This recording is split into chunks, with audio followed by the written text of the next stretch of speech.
গাজায় চলমান ইসরায়েলি আগ্রাসনে আরও ৬০ জন ফিলিস্তিনি নিহত হয়েছেন। এ সময় আহত হয়েছেন আরও অন্তত ১৬২ জন। গত ২৪ ঘন্টায় ইসরায়েলি বাহিনী অবরুদ্ধ উপত্যকাটিতে হামলা চালিয়ে তাদের হত্যা করেছে।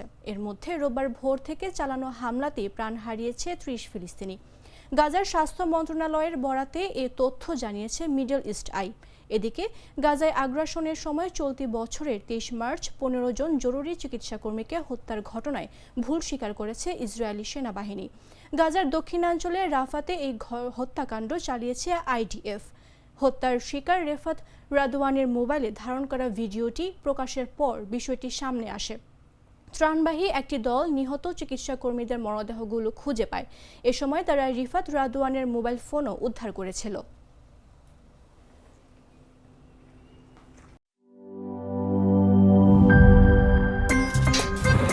আমার একটা স্মার্ট সিদ্ধান্তে 25% গ্যাসের খরচ কমেছে। ভাবছেন কিভাবে? সাধারণ গ্যাস স্টোভ বদলে আমি এনেছি আরএফএল গ্যাস স্টোভ। এর সাইন্টিফিক নজল ও ব্রাস বার্নার ক্যাপ সমানভাবে তাপ ছড়িয়ে রান্না করে দ্রুত। তাই গ্যাসও বাঁচায় 25%, টাকাও বাঁচে 25%। আরএফএল গ্যাস স্টোভ নিরাপদ ও গ্যাস সাশ্রয়ী।